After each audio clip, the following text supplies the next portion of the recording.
Hey everyone, welcome to a really quick episode of Sugar-Free Self-Care TV. I just wanted to hop on today because my cats are being very noisy, and also because I wanted to give you guys a quick tip for anyone who's struggling with going sugar-free long-term. And I bring this up because I just finished a 5-day sugar-free challenge in my free Facebook group.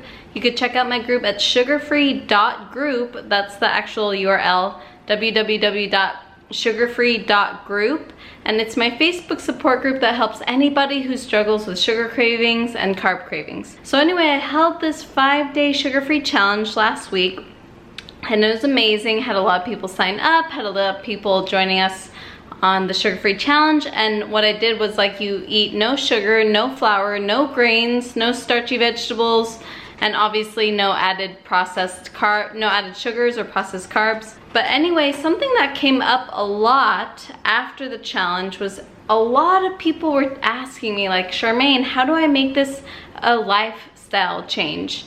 Like, what do I need to do to make sugar-free lifestyle changes to make this super easy, super simple, so I can maintain this lifestyle? And so I wanted to give you a quick hack today to help you with this, because this is something that trips up a lot of people.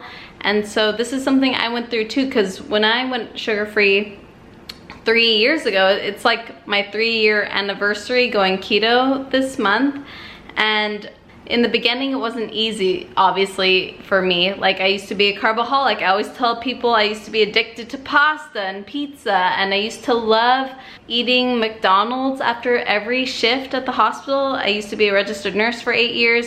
I'd go to McDonald's well, not every shift, but most shifts I'd go to McDonald's, or I'd have Pop-Tarts from the vending machine when I was stressed. And so I totally get it, and I totally know what that feels like to be like, how can I let go of this sugar? So my big suggestion to you guys, first of all, before you make any change in your habit, any kind of change in how you're eating, any change in your workouts, any change in your time management, just like any goal you have for 2021, the big mistake that people make first is that people think they have to change their habits as the most important thing. Like, they just have to switch over, just do the thing, and then all of a sudden magically they'll just want to do it for the rest of their life. But obviously, as I've seen in the challenge, you know, that's what happened in my 5-day challenge. Like, I got a group of people through what it's like to eat sugar-free. I gave them the food list, I gave them a meal planner, I gave them examples of recipes, like I gave them all the tools.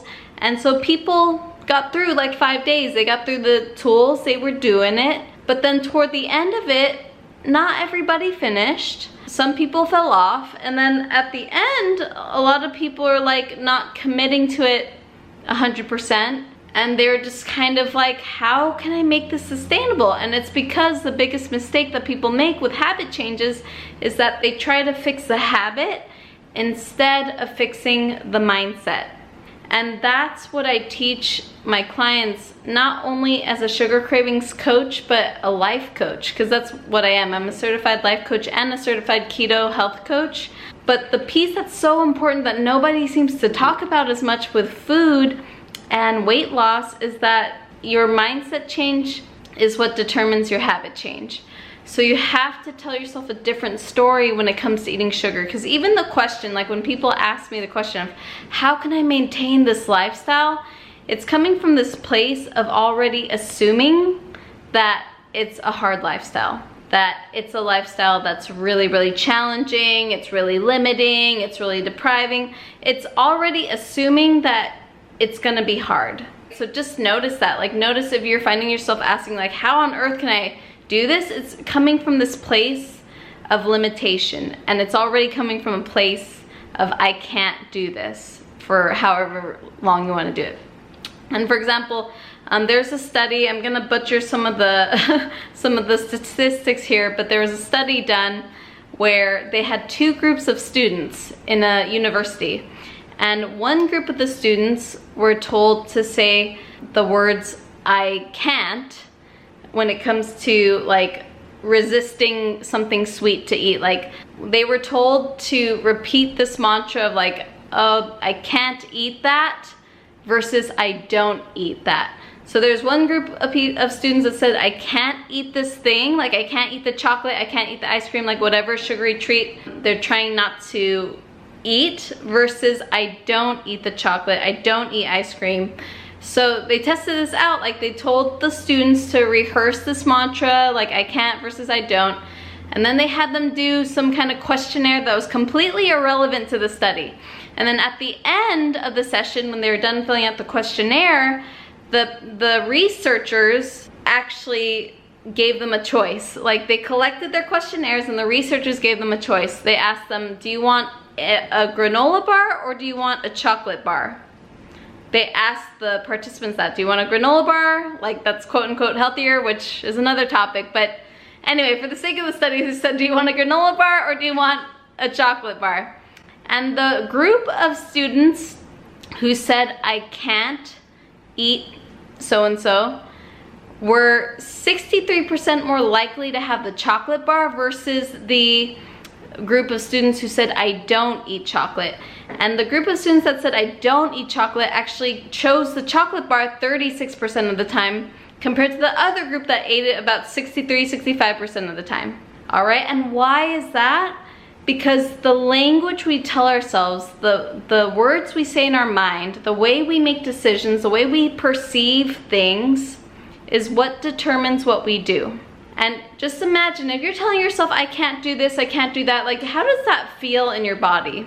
Like how does that actually feel to be thinking like, I can't eat the chocolate, I can't eat the sugar, I can't eat the cake? Oh my God, you know? How does that feel versus if you tell yourself, I don't eat chocolate, I don't eat cake, I don't eat donuts? If you just change the language, I want to bet that 100% of you felt a difference in your energy, right? One felt limiting and one felt empowering.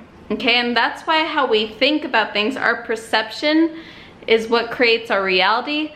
And just like what Tony Robbins says, like where your focus goes, energy flows. And so if you're focusing on limitation, if you're focusing on why you can't do something, if you're focusing on why it's hard, guess what? The reality is it will be hard, it will be challenging, and it will be a struggle. So I'm gonna leave you guys today with a quick mantra that I had that I didn't even realize I was doing at the time when I started eating sugar-free, but this simple mindset shift, like one little shift, was what helped me maintain my sugar-free lifestyle for 3 years now.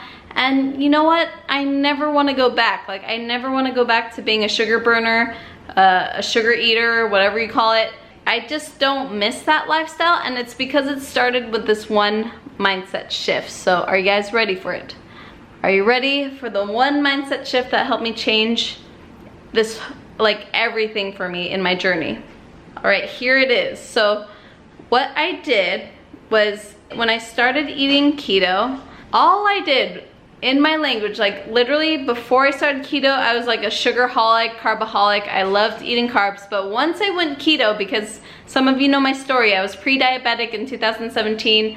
I had to change how I ate. I never paid attention to cooking, never paid attention to what I ate. I always ate convenient food. So to make that switch, all I said to myself was, I'm a person who doesn't eat sugar or carbs. I'm a person who doesn't eat sugar or flour. And so when people would offer me food, I just took on the identity of someone who just doesn't eat sugar. And I didn't even know I was doing this, but it was just like, I had that attitude of like, I just don't eat sugar anymore. It's just not a thing. Like it's not even an option for me, because if I eat sugar, I'm gonna go out of ketosis and then I'm gonna bring my blood sugar level up, and that's like, you know, I don't want my blood sugar level up. So it was so strong in me that I don't eat sugar, and this is why, and so I'm not gonna eat it. And it's just like, if you're not a smoker, you know, if someone offers you to smoke weed with them or offers you a cigarette, it's just like, no thanks. Like, I'm good, I don't need that, you know? And I've never felt compelled to smoke anything in my life. Like, I know some people do, but for me, Like if you offer me a cigarette or weed, I just am not interested. I'm just like not interested. Like it's just not part of my lifestyle. It's just not part of my life. So part of making the sugar-free lifestyle sustainable for you is actually being someone who just doesn't eat sugar, and imagining what that would be like for you, and taking on that identity like a vegan, how a vegan just doesn't eat meat. And it's so easy for them to say that because most vegans tend to have a very strong reason for not wanting to eat meat, whether it's for, you know, religious purposes, cultural purposes, weight loss, or for animal rights, like whatever it is, they have a strong reason that helps them create that identity of a person who just doesn't eat meat. So find out what that reason is for you. Post in the comments what that reason is for you, why you don't want to eat sugar-free, why you're totally fine with not having it. And you know, I don't teach like restriction. It's not about like, oh, you can't have it so that you could lose weight. And it's not that energy of can't, it's more of the energy of want. Like you just don't want it. So if you guys want to know more and you're interested in learning how to sustain the sugar-free lifestyle, like I said, the first change you have to make is the mindset, and then second is the strategy. So if you want to know some of my strategies for eating sugar-free, I'm going to be hosting some webinars this coming week to help you with the strategies you need, because it's, you know, sometimes it could be hard to navigate certain social situations, or maybe if you're traveling, or maybe if some of your family members don't eat sugar-free and you do. So I can answer those questions for you in the webinars coming up. But for this for this YouTube video, just know that before you do any strategy, you have to start with your thinking. If you don't, it's just gonna be a willpower struggle bus, and there's only so much energy you have for that. You can't lie to yourself. Like you can't lie to yourself about wanting to go sugar-free when you really don't want to. You have to have a very, very strong reason for you to want to do this. And then you have to take on the identity of someone who just doesn't eat sugar, and this is why. All right, you guys, so I'm going to put information about the webinars in the caption, so join us by clicking the link in the caption, and also put a comment below on why you just want to eat sugar-free just because, like why it's important to you. All right, you guys, I will see you in the webinars, and thanks so much for watching my video. If you'd like to watch more, I'd love your support by having you click the subscribe button below, and I'll see you guys in my webinars coming up. All right, you guys, take care and have an amazing day.